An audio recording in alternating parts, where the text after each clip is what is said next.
Welcome back to Dollars and Cents with Freedman Financial on North Shore 1049. My name is Marc Freedman.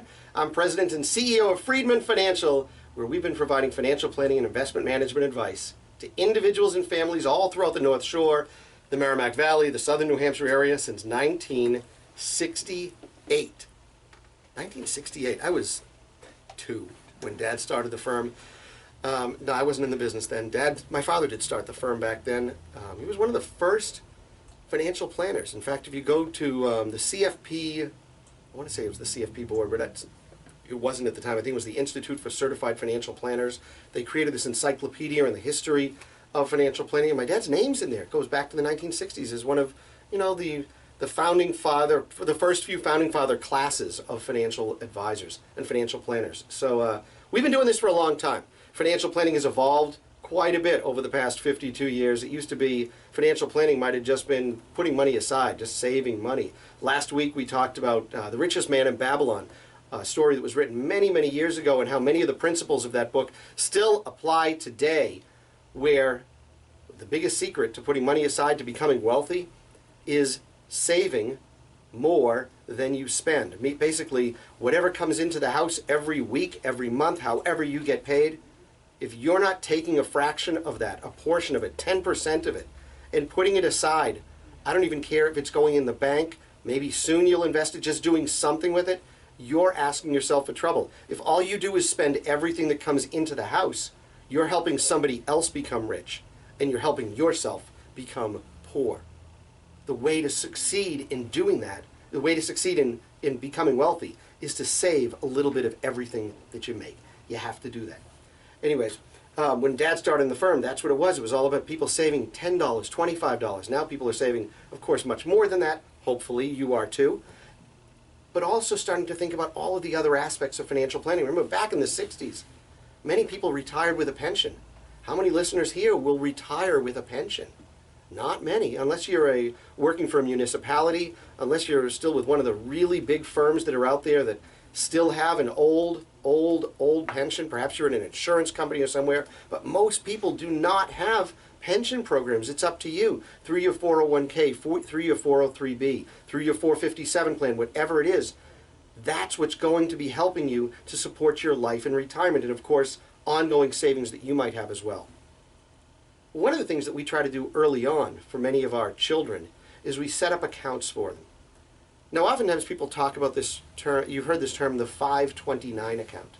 529 account is a college savings plan. It's an opportunity for you to put money aside for a child so that they can use that money in the future, and when the money comes out of this investment account, it comes out tax-free, both what you put in plus the earnings, as long as the money is used towards education purposes. And that definition is very, very broad. It could be for books, it could be for computers, it could even be for sometimes even housing, it could be for tuition costs, for fees, all sorts of things. The definition is very, very wide. And as of recently, you can now take some money out of a 529 plan and even use it for private high school. I don't encourage you to do that. I look at that money for college. And this has been a great strategy. One of the best things about a 529 plan, of course, is you put the money in where your child is listed as the beneficiary. You still have control of this money. Because if your child decides, hey, I don't want to go to college, I want to join a motorcycle gang and travel around the country and live off the earth and be free-spirited, and I don't need an education. My experience of education will be life. Well, that's fine, I guess, but you don't have to provide them with funds and resources to support them either if that's what they want. You could move that money in their account that was actually identified for them to another child. You could move it to another child that is going to go to college. Or maybe you don't have another child. Maybe you want it for your niece or your nephew, or you want to preserve it for your grandchild. You can do all of those things in a 529 plan as long as the money stays protected, meaning you haven't taken the money out, it has a beneficiary on it, and the money is used for education. It all works great. However, there are times and instances, certainly when I was a child, and certainly before 529 plans, and even now, today, people set up things that were called custodian accounts. I think a lot of people thought when they were planning on doing financial aid planning for college, they knew that, well, money that you put in a 520, money that you put into a custodian account was counted at a greater percentage than the money that was counted that was in your name. And that's because money that you would put into a custodian account listed, let's say, I'll use my son Jerry as an example. There would be Jerry's custodian account where I am the custodian of the account for the benefit of Jerry. So I could put money in, maybe he would put birthday money in, or maybe after his bar mitzvah we put money in, or I could just save money. There was no limit to the amount of money I could put into this account. And up until Jerry reached the age of majority, I had total control of that money. And the only thing that I had, the only restriction is the money needed to be used for Jerry's health, maintenance, or support. Could I use it to take it for myself for a personal vacation to Switzerland with Laura? No. But if I wanted to use it, frankly, for a vacation that included Jerry, some could argue that's health, maintenance, support. It's part of the education process. We could argue for that. So there was a lot of different examples that were there. And people put that money into custodian accounts, but they realized that when it was time to apply for college, 40% of that value every year would be applied as the child's contribution towards college. So many people stopped doing that and they looked to the 529 plan as an option. But here's what's happened. The 529 plan's been around for, say, 10 or 15 years. Custodian accounts have been around for only 80 to 100 years. And there are instances today where you still may have a custodian account for your child who's 41 years old that maybe the kid knows about, maybe they don't. Maybe you're 60-something years old, you have a child that's 41, they have an account. Or maybe you have a 24-year-old child where you still have the custodian account, they don't know about the money, or they know there's money somewhere, but they don't have access to it. Well, things are about to change. Things are about to change. You see, the rule was, at least the way I understood it, was that if you had a child who knew they had a custodial account, and they were over the age of 21, which is the age of majority here in Massachusetts, they could walk into my office with a copy of their driver's license and say, "Give me my money." And I would be obligated, despite the fact that mom's name was on it as custodian for the child, if the child was over age 21, the money was legitimately theirs and they could take it. I couldn't even call the parents to say, "Hey, Jimmy's here in the office, he wants his money." I'd be obligated to do that. Now, most people, when you set that up, most parents will say, "Well, if my kid ever did that, that's the last dollar they'll ever see." But yeah, right. Suckers. That is not what ends up happening. But all of a sudden, the regulatory bodies of the financial services industry have begun to realize that these custodial accounts still exist today for people that are in their 20s, 30s, 40s, 70s, 80s, they still exist.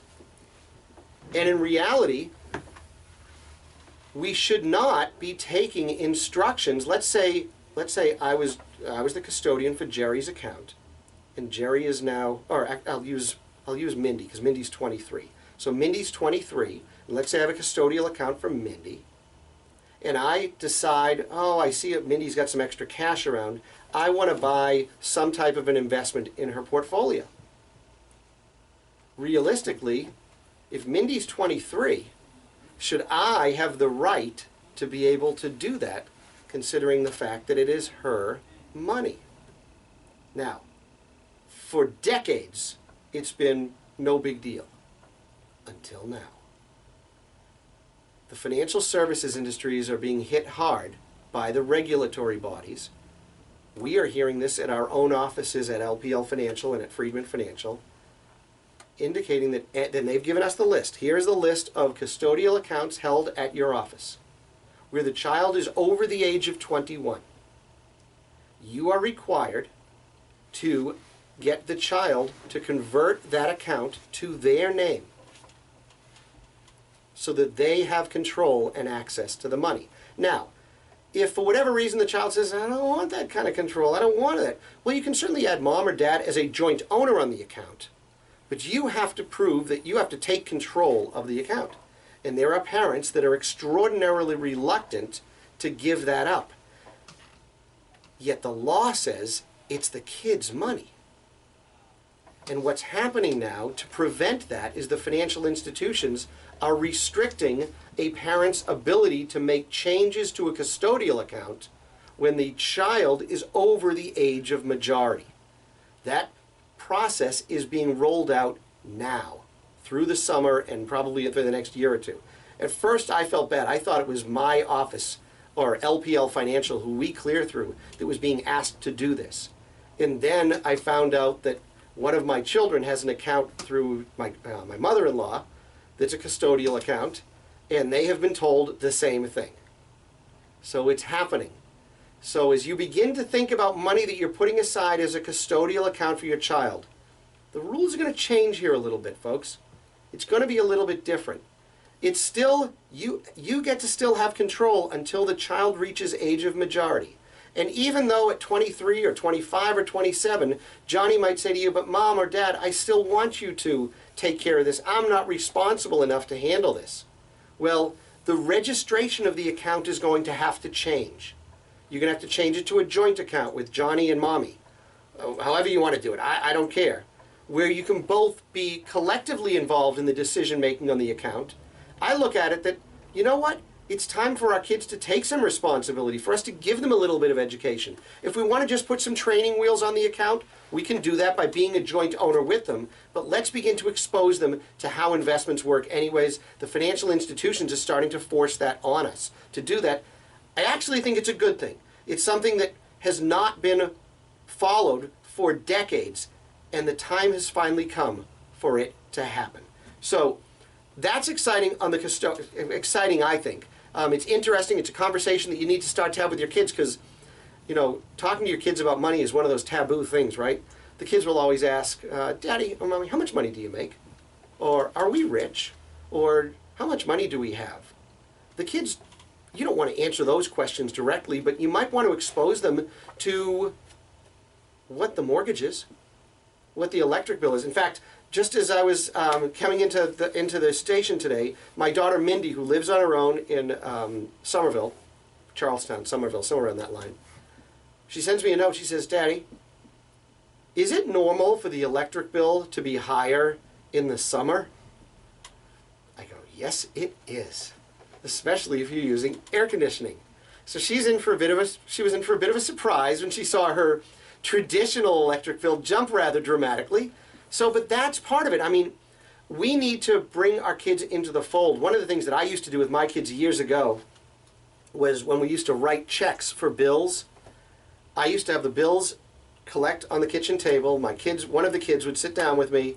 They'd open up the envelopes. They'd pull the bill out. I'd still write the check. This was back when we were handwriting checks. They'd read the number to me, and we'd talk about what this number was as it related to the cable bill or the electric bill or the mortgage or whatever it was. They really couldn't understand the enormity of what it all was, but he understood the fact that we have to pay bills to live in the house that we're in. And it was a great education for them. And I realized that ever since I've gone to online banking, I've gotten so far away from that. I mean, I prefer just to have everything paid automatically. When the bill comes now, I pay it immediately. I don't let it sit in a little box to say, okay, bills to be paid this month. I just get the bill, I open it up, I open my phone, hit in the amount of money that I owe, and I pay it. It's done. It's a little bit of a different system. But as much as I was talking about this custodial account thing, there are some folks that have what's called a Roth Guardian account for their child. Not many people have it. A few do. It's when your children are young enough to maybe have a little bit of employment and you want to maybe match the amount of money that they've made and put it into a Roth IRA where it can grow for free until retirement. It's called a Roth Guardian IRA when they're under the age of 18. But alongside with what we just talked about with the custodial accounts, the Roth Guardian accounts have to drop the guardian, you as the parent, when the child turns 18. So this is where Jerry came into play. Jerry's 19. He gets this notification saying that we need to make some changes to the account. So the investments stay the same, but my name is now going to be removed from the account, and Jerry's going to own this Roth IRA. And maybe there's, I don't know, $6,000 in the account. Not a lot of money, but there's $6,000, but you're 19 years old. You go, I got $6,000 and I'm getting a statement mailed to me at the house? And so you need to begin to have this conversation, Jerry. This is money that was put there, and it's designed for you to use it in retirement. We're leaving it alone. It's a great opportunity for us to sit down and talk about what the investments are in the portfolio. We can talk about smart ways to invest. If you're thinking about making an investment, maybe we can talk about it. Maybe we can use that money and incorporate that in. It's all part of the plan. It's all part of the strategy. But these are things that are important. These are happening right now. Don't be surprised if you start to get this mail from your financial institutions. All right, we got to take a quick break. When we get back, I want to talk about IRAs. I want to talk about beneficiary designations and how you can avoid probate. My name is Marc Freedman. You're listening to Dollars and Cents with Freedman Financial on North Shore 104.9.